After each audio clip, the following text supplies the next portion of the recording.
And good evening, everybody. Welcome to the latest edition of You Get What You Get. I'm Rickey Hampton, along with my co-host, Miss Tree McDougal, Tim Turner, coming to you on a Tuesday evening. Hope everybody's doing well. It is good to see you guys. We got a lot to discuss tonight. But first and foremost, how's everybody doing tonight? I'm doing great. Hope you are. Doing fantastic over here. I don't know, Tim hadn't made his mind up yet on whether he's doing well or No, not. I'm fine. I just didn't want to, step on anything early on. I'm doing good, really good. Yeah, and, and nobody told me it was HBCU night. Of course, I would have rocked my VUU stuff. You didn't get the memo. Tim's got No, his more. you at Polo University. Yeah, but I'd have gone with my VUU, man. That's all good. Y'all call me next time. And of course, we want to welcome everybody in. We appreciate to have we appreciate your questions and comments as we move through the evening. I guess everybody's still talking about the weekend events, which features the NFL draft and epic performance by Steph Curry and the seventh game of the Golden State Warriors Sacramento Kings first round game. Usually you don't have that much drama in a first round series, guys, but leave it to Steph to do it for us, and now it sets up a just intriguing second round series against the Lakers and two legends of the game, Steph Curry versus LeBron James. So we'll get into some NBA stuff before the hour is over. But first of all, the NFL draft. Just your thoughts, Tree. Did you watch much of it? Tim, your thoughts. We'll start with Tree. Yeah, thanks, Ricky. I did watch, and not just for the outfits. I watched. It wasn't as spectacular as it had been in the past. It was, to me, it was very sedate. But it was, when you watch and you think about these kids, and they've been working really hard, the family supporting them and friends, and just when they get to the point where they hear their name, they stop, put the hat on, hug, the commissioner.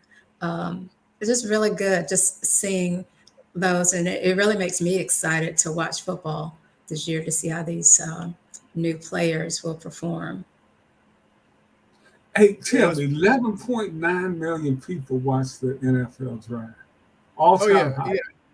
Yeah. Because people are like really getting into it because it's becoming such a spectacle. And the people of Kansas City showed out. They had over 100,000 people out there in front of the museum each day, it seemed like. And, and I could have done without all the bands and stuff as if people were trying to talk and, give background on some of these kids. But I guess they had to keep the fans and the crowds engaged. It went pretty much as expected for the first round. Pretty much everybody went where they were supposed to go, except for Will Levis. That was surprising to him, his girlfriend, and his mom, who were all dressed to the nines on day one and did not come back for day two. Here you go. You got a guy, this 5'10" and 3/4. Was the top quarterback taken by Carolina. He instantly becomes the best quarterback in the NFC South. And he hadn't played it down yet. He's just that kind of special talent. In the Houston Texans, oh my goodness, they pulled some surprises in the first round. Well, not so much them picking C.J. Stroud, which was great. And it would not be beyond me to think that it was the Texans that leaked the information about the kid's intelligence not being what it was. Whatever this test that I'd never heard of before the last 2 weeks, where he scored the lowest quarterbacks.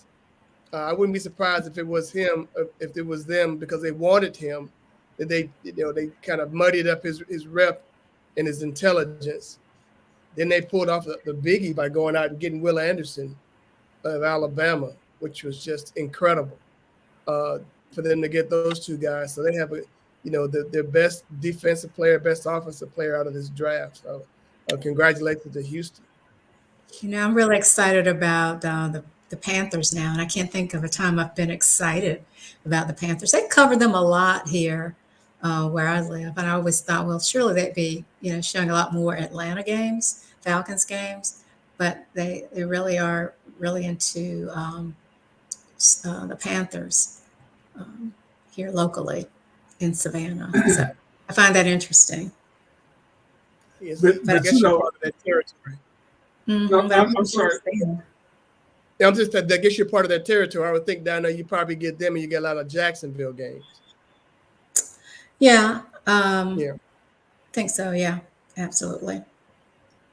Hey, but one thing that, and we talked about it for a few years now, Tim, uh, the emergence of the black quarterback, and it came to fruition with Young, Stroud, Richardson, Hendon Hooker later. For the first five guys, quarterbacks drafted were black quarterbacks. And, as our friend, his name escapes me now. Oh, Brother Kitchens says this is just the beginning. Earl Kitchens, the historian and author of the Forgotten Quarterback, says there are more black quarterbacks on the way, and I really think the arrival of the spread offenses in college football has really made this possible as more and more that style leaks into the NFL. Because I think nowadays, yeah, guys want to play great defense, but they realize you got to score to win in the NFL today now. And these are playmaking guys they believe can do that. Oh, yeah. Yeah, and I think that's just the bottom line right now. The three guys that came out, those three of the first four picks were African-American quarterbacks. They're all pretty similar. I think that Richardson has the more overall athleticism, talent that way. But they're all pretty similar. They all come out of pro-style offenses. So, and they're coming out of good programs, Florida, Ohio State, and Alabama, where you have guys. Steve Sarkisian, who's now coach at Texas, has been in the NFL a couple of times. Their guy. They've had some NFL people with Ohio State and Florida as well, I believe, in their coaching staffs. So you're coming up with these kids who are ready to play. They all have their skill set. It's pretty much the same. I think that Richardson has a stronger arm out of all of them. He's a bigger guy than the other two. CJ, he's a beast. He made great plays. He antagonized Georgia in the semifinal game. He kept the Ohio State in the game. And Bryce Young, former Heisman winner, and he's just a great kid on and off the field. He represents Alabama well. Yeah. He's just a winner, absolutely a winner. And Bryce Young played for Bill O'Brien, who was the OC at Alabama, and he's former head coach of the Texans. So, he's been groomed very well down there in Tuscaloosa. Oh, absolutely. Let's talk back on. No, go ahead. I'm sorry. No, I was done. I was just saying. No, I was just going to. They all. Please go ahead. Go, Tree. No, go, Tree. After you, sir. Okay, I'll go. No, I was going to ask about, is it Hendon? Was he one of the ones that was? Hendon Hooker from Tennessee. Yeah, Hooker. Yeah, I heard he might be a sleeper pick among all the quarterbacks. What do you think about that? It's a sleeper out of all the quarterbacks. Absolutely, he is. I think he will be. The guy, he got hurt last year, but in Tennessee's offense was rolling when he was in there. And I think that his getting injured kind of derailed their season. But he's got all the talent in the world, and I think people, because he was injured, is probably why he didn't go in the first round. Mm-hmm. Yeah, that was a great pick for the Lions because he wouldn't have played in front of golf this year anyway, so he can take this year and get better and get it's almost like a redshirt year for him as he gets adapted to the NFL and tries to get that knee back in order and learn the NFL style because they ran a lot of that air raid down in Tennessee. So that was a really good pick for Detroit. And man, it's really exciting to see these young men get picked. But everybody in the 2023 NFL draft about some of these guys. You see their reactions, how everybody's jumping around and happy. Then you got my man Keon. The Patriots select Keon White, defensive end, Georgia Tech. Interesting pass. Mel started at Old Dominion, transferred to Georgia Tech, broke an ankle, missed a bunch of games, came back and played great last year. Love the kid. 31st on the big board, highest rated player going into this pick on the board. They got him in New England, and 6'5", 285 with incredible length, super athletic. I mean, you talk about chill, man. But not only was he chill, Mama was chill. Brothers on the phone. Everybody when I was looking at it earlier, I was thinking, do they have audio where they are? Because it felt like it was not the reaction that you're expecting. I mean, it doesn't have to be over the top, but it was sort of like, yeah, okay, we knew it was coming. You did not get drafted into the Army, man. You got drafted into the NFL. Yeah, but to be fair, he'd been hyped to go in the first round along with Levis, along with Joey Porter Jr. And those are the four guys who were invited to Kansas City as potential first round picks, who were the only four who did not get drafted in the first round. So Porter, White, and Levis left. And one kid, Brian Branch from Alabama. Lions select Brian Branch, defensive back, Alabama. Well, good for him. You see him there coming out of the green. Now, he was the 45th pick. And I saw his quotes because he had to wait around and everything. And he said, hey, man, I was going to enjoy this. He's chill also. But it's like when he's hugging the commissioner, like how you can just tell how much it means to him. And looking at that hat, he said he wanted to have that moment. Yeah, I mean, he wanted to have that moment. That is a once in a lifetime moment. I get it, man. Enjoy that. Right? Absolutely. Go through that. But Tree, I mean, this is all part of the spectacle the draft has become. I mean, they used to just call your name and look at him. It's like I was going to time that hug to see how long that was, but it's the emotion and just but it's a quiet emotion, and I love that. It's how he just walked out like kind of matter of fact, and there you get the smile. Yeah, he's like, I had the suit on yesterday. The suit was only for the first round. I got my jeans and jacket on today. I'm good to go. Chill, yeah. Hey, but man, what the NFL? You talk about a powerhouse in sports, and the way the NFL plays this thing, they keep it year round now. Absolutely. They have mastered it. Oh yeah, we already got it in your ear. Okay, May 11th, we're releasing the schedule. Yeah. I mean, you think you get to take a breath. It's like, oh no, Friday after next, we're letting you know what the schedule is. Okay, or Thursday after next. So then you'll know what's going on. Then you got mini camps coming after that, and then you got OTAs, and they're gonna have all these things, pretty much this cadence throughout the year. And I mean, they're just masters at it. Other sports leagues have gotten that. And before you know it, it's July. And then they report to training camp later this month. Yep. So Tim, I have a question for you. Yes, I have a question for you, though. So, out of the draft, there are a lot of players that are going out of state. What do you think about this Georgia talent, this leaving our fair state? Well, here people are not happy. They're already saying it's the Philadelphia Bulldogs because they're just, they've got what do they got? 5 players the last 2 years from the national championship defense.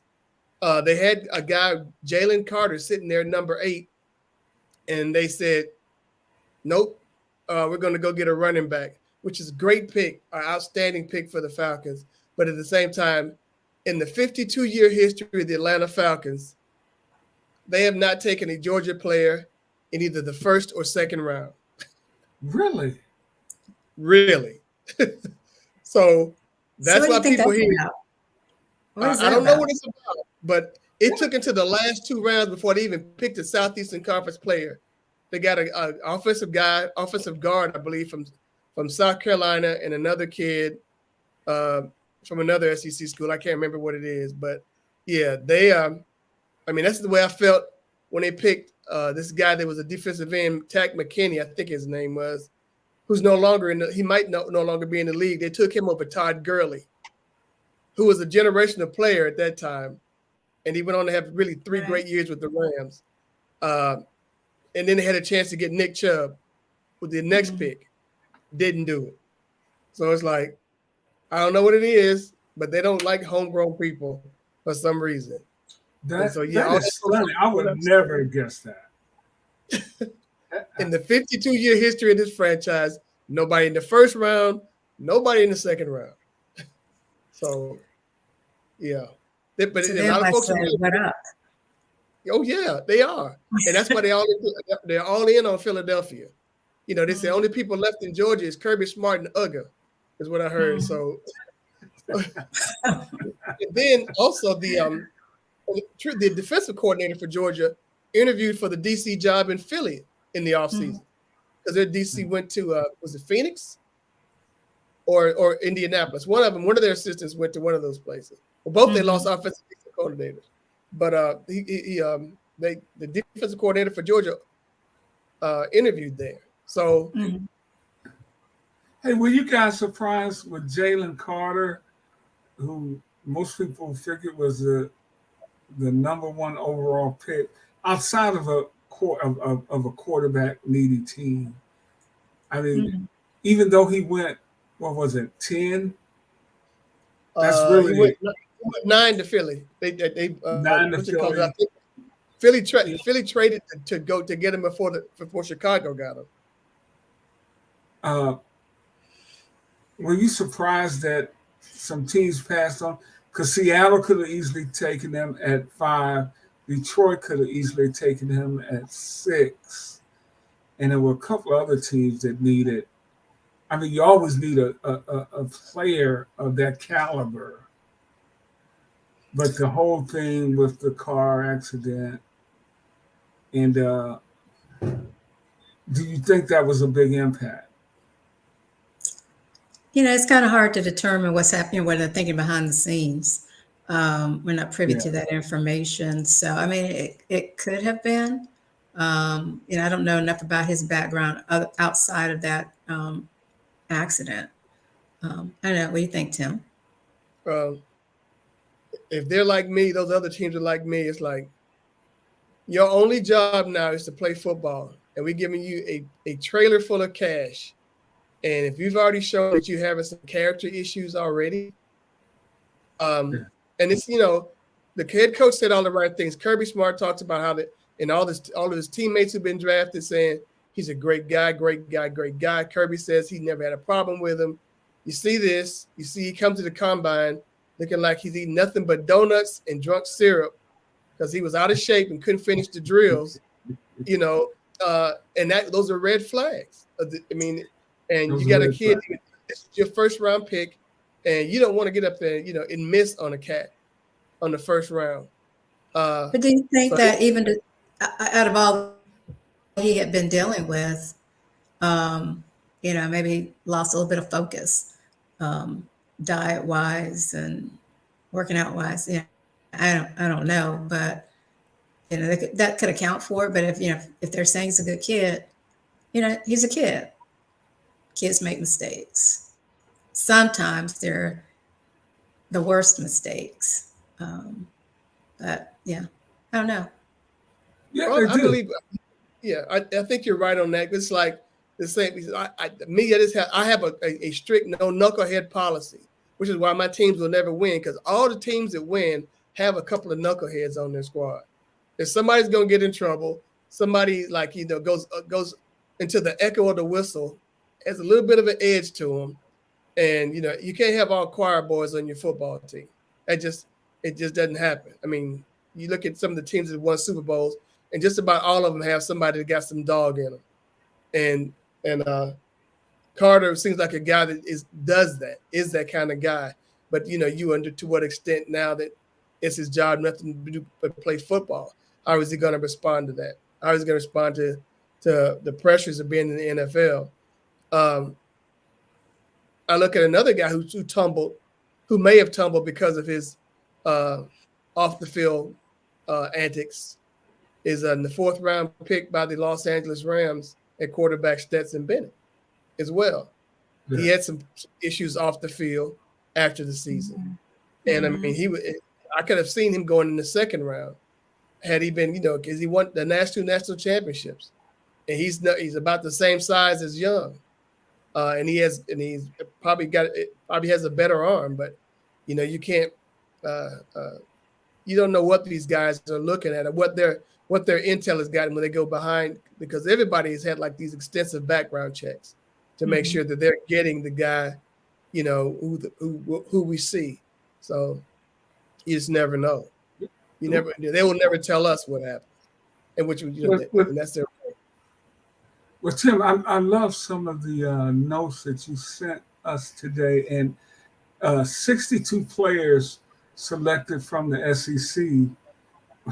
That's a staggering number, which is actually down 3 from last year. But I bet if you counted some of the transfers, there's no telling how many had SEC ties. But I go over that, and you see Alabama with 10, Georgia with 10, LSU 6, Florida 6, Tennessee 5, Auburn 5, South Carolina 5, Ole Miss 4, Kentucky 3. Who's missing? Who's missing from the SEC? Vanderbilt, of course. Exactly. And even Vandy sends a guy. What Vanderbilt? But and even they will send a guy every now and then nowadays. Right. But I was saying this to also set up the fact that only one player from an HBCU was selected in the draft. And that was Isaiah Bolden, a defensive back in the 7th round by the New England Patriots out of Jackson State. And I go back and I think about the heyday of the HBCU schools, and many of these guys who were just drafted out of these SEC schools would have likely been at some of the HBCU schools back in the day. But it just shows where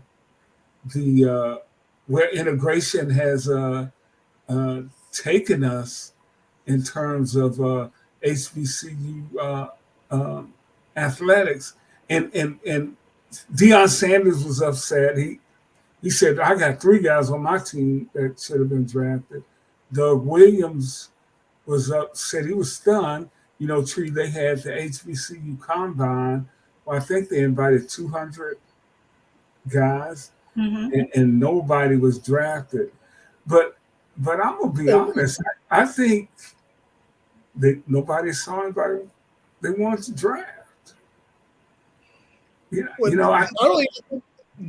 also had the Legacy Bowl, this game they play in February, pitting these HBCU All-Stars against each other in New Orleans. And that is something I think the NFL does or has affiliation with it. And I mean, Bolden didn't even play in that game. I don't think he was part of that. So I mean, all these people that were showcased didn't get drafted. This one cat, maybe he opted out. Maybe he was hurt. But it was interesting that there's only one guy out of this in the SWAC, and it's one of Deion's guys. And they're what these NFL teams are saying is, if you were any good, you're playing at a mid-major or a D1 school, upper level D1 school, and they're pretty much echoing what you're saying, Ricky. Because back in the day, I could imagine a ton of these kids, especially the kids in State, Ole Miss, and Southern, because that's what you look at. You think Mississippi State or Ole Miss could have used Walter Payton or Jerry Rice? Yeah, come on, man. Come on. I mean, that kind of thing. Jackie Slater. There's 3 Hall of Famers that come out of the SWAC right there. So it's mystical. But I don't think there's anything nefarious going on. I think I know here in Detroit, Brad Holmes, who played at North Carolina A&T, who drafted James Houston out of Jackson State in the 6th round last year, defensive end who came on and played crazy, had 8 sacks in 8 games. And he talked about the importance. After he drafted Houston and he talked about as an HBCU alum, the importance of looking for HBCU players. So I know he would have drafted someone if he deemed somebody worthy, but you got to draft who you think is going to help your team. So I get where Doug and Deion are coming from, but I don't think it's, hey. Yeah, we may have said this before, but, there was a time they would say, if you're good enough, they'll find you. It doesn't matter what school that you went to. And it's like, are they not paying attention? I know you said it was nothing nefarious, but is it just that they're not looking for talent outside of those that are, sucking up all the spotlight and sunlight, that they're not even looking anywhere else because it's like, okay, I got my eye on these individuals. I think 7 guys have signed undrafted free agent contracts with NFL teams now. But it's just something that I think the numbers will, and you think about the impact Deion had at Jackson State and the spotlight on HBCU football, thanks to Deion and Jackson State. Yeah, but I think it's something that's still going to be an issue because if somebody sees another Jerry Rice at Mississippi Valley, they will draft him. But at the time, was Jerry Rice surrounded by other good players, or was he just such a great standout on his own? Because I think if you're really good, you still got to have supporting players that are going to help you showcase that skill. You could be throwing balls all day long as a quarterback, but if you don't have anybody catching them or drop or whatever, how's that impact them? Do they not have to be surrounded by other good players? I'm no athlete, but you tell me. Jerry was in a unique situation with Archie Cooley. His coach, they ran the they called the fun and gun, I think something like that, or some sort of deal. And Valley had Jerry Rice, and they had Willie Totten, and they had a fullback Tank Bynum, who was drafted, who also was drafted, but later played several years in the NFL with the Buffalo Bills. But you had him back there, and they had all these guys, offensive linemen. All of them looked like they were heart attacks waiting to happen. These weren't muscular men. They were all just these big tubs of goo along the offensive line, and they would sit there and keep people off of Willie Totten until Jerry got open. They didn't run block. They just moved out the way to let Tank run. They would rise up, and they threw mostly every play. There was Jerry Rice and another receiver whose name escapes me, but that was their offense. They would just throw go throw. What was he? Willie All-World Totten? Willie World Totten, yes. He's now, just this year, I think he's now going to be the offensive coordinator at Southern University. I think he was an assistant at Valley for a time. But, Willie never got a shot to play in the NFL. I don't know if that was because he couldn't read defenses or anything, because he was slice and dice people. I watched him play when I was a sports writer in Mississippi at the time when Totten was there. And and it's the same offense that they ran. The guys would just rise up, get in the way, and they would not – they were strong, big, strong kids, and he would sit back in the pocket and just pick people apart because they would have receivers. And Rice was just an outstanding talent. Granted, it became the West Coast offense because Walsh and his staff went to Itabena to learn that offense, to take it to San Francisco.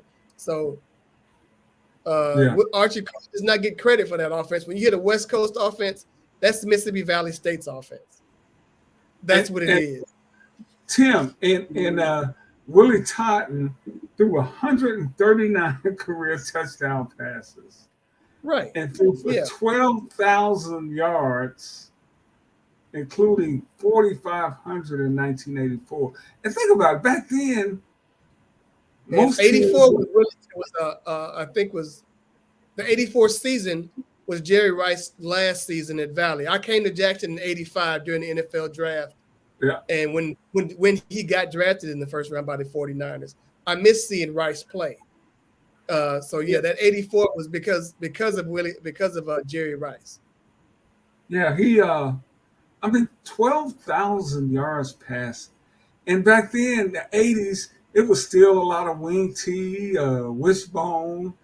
The passing game really hadn't evolved yet. And you're absolutely right about Archie Cooley, who was a assistant at TSU under John Merritt and Alvin Cat Coleman, who was the offensive coordinator back then in the 60s and throughout the 70s. And Willie Totten, I just clicked him up right quick.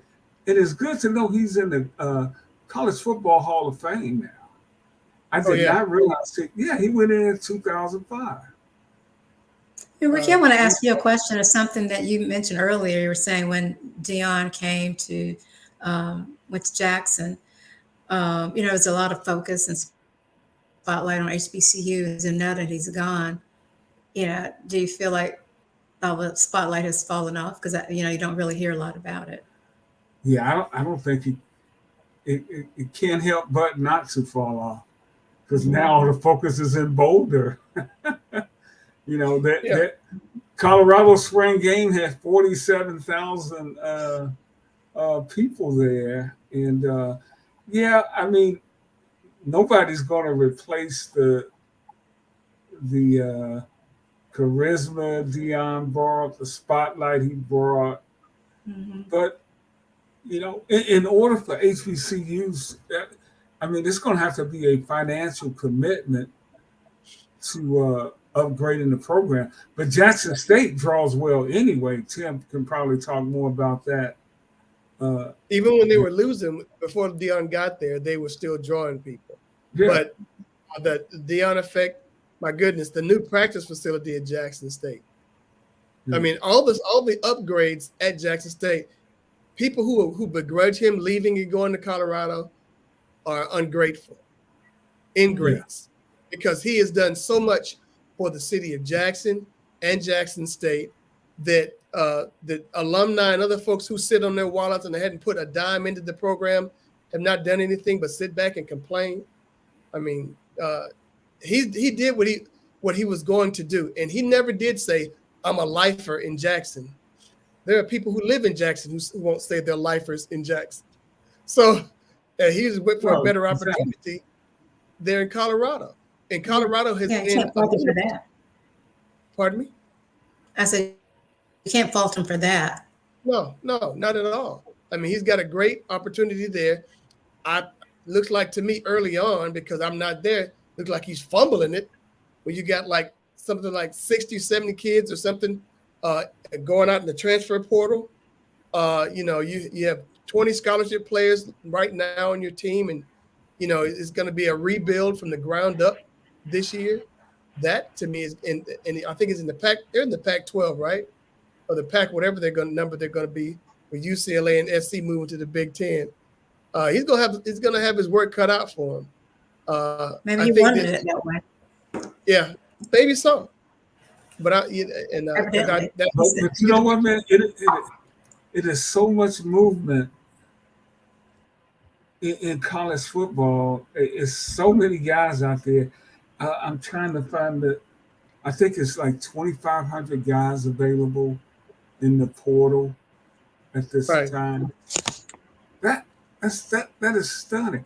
2,500.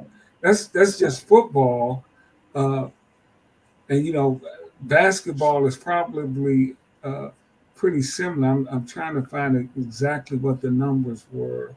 You see, there's so many kids in there. I mean, why don't you just stay put? Because you're going to really have a lot of competition for a lot of these positions. The only places where you won't have the competition in these early signing periods are the quarterbacks. These skill players, when they find their homes early, it's too late right now for other folks to try to find a place. I mean, they have the portals open twice a year, and the second one comes after these spring games.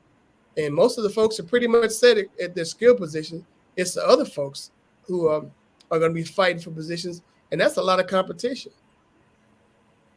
Yeah, for sure. Oh, you know what? Something I apologize and kind of remiss. We should have led the show off with this and send our condolences out to the family of Shaq Barrett, NFL linebacker with the Tampa Bay Buccaneers, who tragically lost his 2-year-old daughter in a swimming pool accident over the weekend. That's just heartbreaking, and I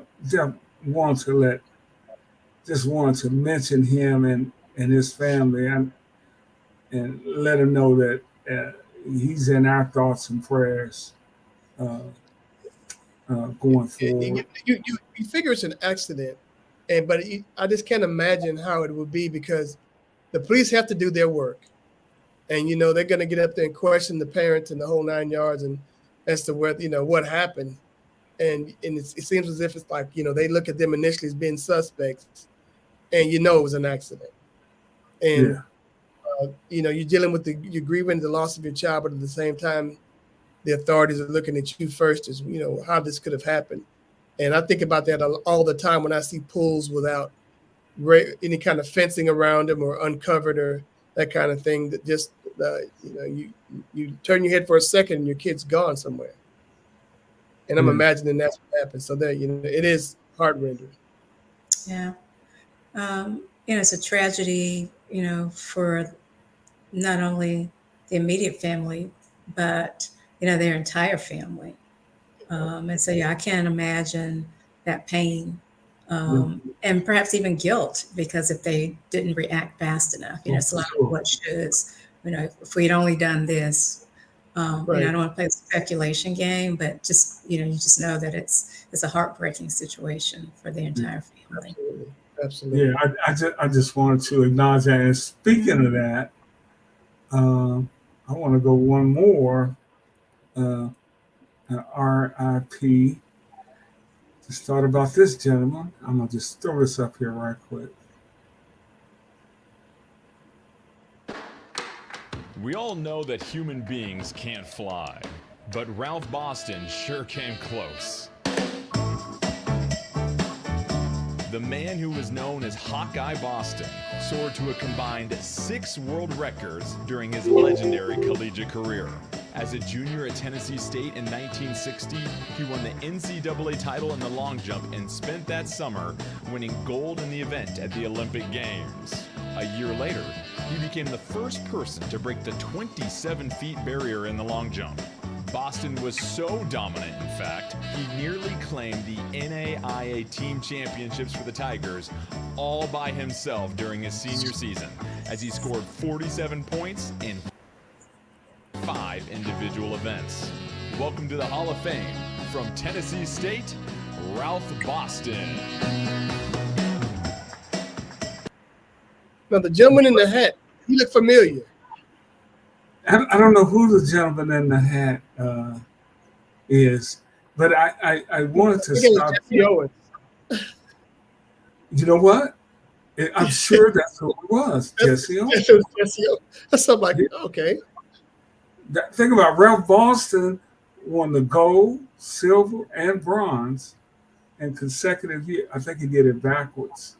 Out of Tennessee State, and coached by the great Ed Temple, who coached the Tennessee State Tiger Bells, who in 1956, the USA in 1956, the USA Women's Olympic team was the Tennessee State Tiger Bells track team.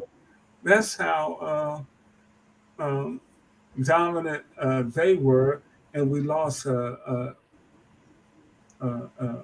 Ralph Boston a few days ago. Just wanted to acknowledge that, and that's just once again during that era, all the talent that was just pouring through our HBCUs because they had nowhere else to go. Now, that Boston indeed was a great talent, but you're talking about, great talent and great performances. We can go kind of move over to the NBA where you have great performances. And you had Steph Curry saying, I'm not going home yet. And I heard Klay Thompson said, this game will forever for me be considered the Steph Curry game. Because no matter what he did, he threw it up, he hit. He carried that team on his back. Absolutely. So amazing to watch. Just impossible shots. Just sometimes it looks so effortless. I'm just gonna throw that up there, right there. It goes in. I mean, what do you do? I mean, it's rare when a guy has you at his mercy at that level. There was absolutely nothing they could do. Nothing. I mean, you can look at these people running at him, and they're afraid. They're afraid to go at him because he's gonna blow by him, and then they stop, and then you give him a bit of any kind of space, he's gonna pull up and hit a three on you from the logo. And he's smart enough. You see the little subtle push off there. Boom. I mean, all night long. Look at the guy. Well, our friend Ray Scott, the former Piston coach, called him the best shooter he's ever seen, and Ray has seen them all. Yeah, I just like watching it. But he's more than just a guy that stands still and shoots it. I mean, it was just breathtaking. In Sacramento, the place is going crazy, and he just dominates, which sets up, after this Game 7 win, sets up one of the most interesting second-round series that's come up in a while. When the Warriors go up against the Lakers, they'll tip off shortly, in about 20 minutes or so.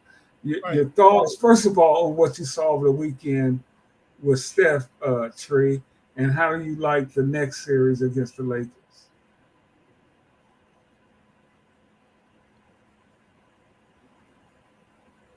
Tree, can you hear me? No, I couldn't hear you guys. It was kind of breaking up. I was thinking, Tree, that your thoughts on Steph over the weekend and the Lakers series coming up. I'm looking forward to that Lakers series for sure. I like LeBron, but I do like what appears to be so effortless in Steph's play and his supporting players as well. So it's going to be a really good match for sure. I'm looking forward to it. I mean, I'm just watching. He's making fools out of these guys, man. Yeah, it's a playground type thing. It's like, I got you guys. You're not gonna do anything with me. He's falling on the floor, getting right back up. It's just These are world-class amazing. athletes. See, like what happened right there. At some point, there should be more of that. If I'm on the other team, flagrant fouls deter a lot of those drives to the basket. You gotta put him down. You got to put him down because it's too effortless. I mean, he's doing layups. If he comes in the paint, he should be punished. Yeah. Stay out there in that white circle. That's where that's where you live. But you come in the paint. I mean, look at that. And that kid, that's the kid. He's 6'8". Oh yeah. Look at that. And they're lucky they didn't get a foul on that. Right. Well, number one, he's quite the faker. Look at that, like the guy knocked him to the next row. But and he'll get right back up. He does. Look, he just throws it up. Boom. And these guys today, you talk about the fundamentals of basketball. Everybody was taught, 2 hands on the ball. But he'll go to hit with one hand, just pick it up off the dribble with one hand, and just flip it up off the basket. Well, see, that's why he's ruining his shooting. You just watch his footwork. It's great to see, how he can dribble back and forth with both. It just is phenomenal. Yeah, he's always under control. You're right. His base is always there. His footwork is impeccable. But there are other guys who all they see is the ball going through the hoop, like Trey, my boy in Atlanta, and other folks. They get up there and they want to be just like Steph. Nobody shoots like Steph. Everybody needs to go ahead and write that down somewhere on a piece of paper, put it in their locker. I am not Steph. And then work on the rest of their game because there's nobody like him. Well, the weekend didn't go. Do your own thing. The weekend didn't go well for everybody.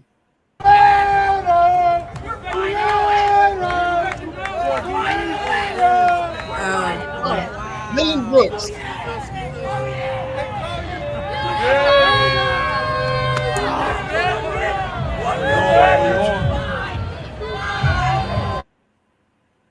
I mean, this really isn't fair to Dylan Brooks. I mean, but he kind of has. Yeah. Yes. I would not. Josh singing along with him. Yes. Would not respect LeBron until he hits 40.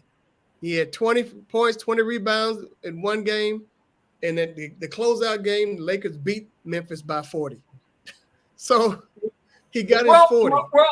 Well, Trey and Tim, maybe he'll get his revenge with the Grizzlies next year.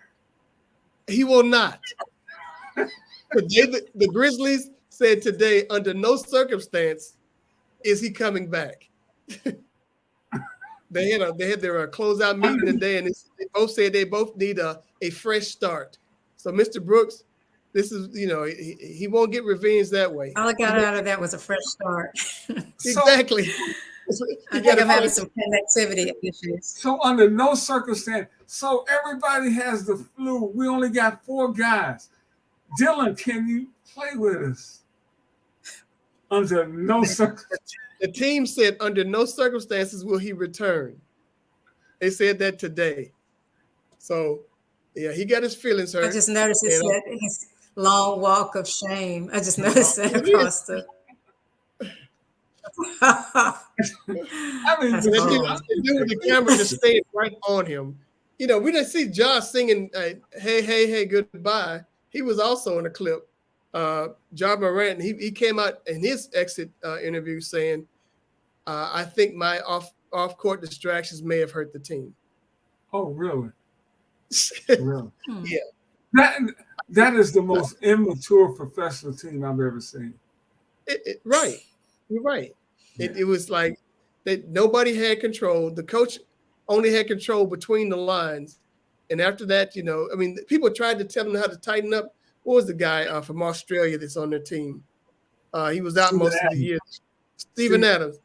He pulled him aside and said, hey, y'all can't go up to Magic City in Atlanta and all these other places and expect to be professionals and play ball. They may have the best lemon pepper wings in the city, but still, we're here for business. Let's take care of business. Right. and those guys did not adhere to that. They had here you go, young guys with money, nothing to do all day till game time. Those are the type of things. I remember once covering Magic, and Magic had just beaten somebody, and we're in the locker room, and they were trying to hurry us up out of there because they were getting ready to fly that night to Miami, play the Heat the next day. But these cats are already talking about going out to South Beach. Yeah. When the plane lands, they were going out running the streets of Miami, in advance of the game the next day. So, if they were doing it, eons ago, these cats are doing the same thing. Now, see, I'm not a betting man, but if I'd have known that information that night, I would have laid down some cash on Miami. Yeah. And you look over there, you see two of the three stars of Orlando at that time were the main ones talking about, we're gonna go do X, Y, Z. We need to hurry up and get up out of here because they were real short with their answers with the media. We got to go. The plane is waiting. I'm sorry, man. Go ahead, Tim. No, that was it. Now, I was just going to add, man. I mean, he really did kind of ask for this, and then he realized the media at that level, man, is intense, and he wanted to come back. Oh, you guys are just really picking on me or whatever. You created the image. I did not see anybody in the media punch LeBron in his groin. Did you see any sports writers out there do that? No. Okay. You wanted to step in there and take that on, and you got to make that long walk. But back to your thoughts on the Lakers and Golden State. Is that Golden State? Golden State in 6. Golden State in 6. I think they're going to do it. And this is a dream for the NBA. They would love to have these guys come out the West because it looks like Denver's going to take care of Phoenix. They're already up 2-0, and Chris Paul, the tree. Well, one thing you can count on in the playoffs is him getting injured. So, man, that is just dang. I mean, he turns 36 or 38. I want to say 38. Saturday. Yeah, 38 on Saturday, and he's going to be out a week. He doesn't have a week to get back. They're down 2 games to nothing. His groin will heal. Yeah, I was like, how's he coming back? Yeah, after the season's over. Does this impact his legacy? No. Well, he hadn't won a championship. He's a Hall of Famer. Barkley's in the Hall of Fame, and he hadn't won a championship. So Chris Paul has been a solid player for forever. And I think that will count for something. I mean, Dominique Wilkins never won a title. I mean, if you're a great player in your era. Yes. Tim, you want to get in on this? I'll let you go, and then I'll go.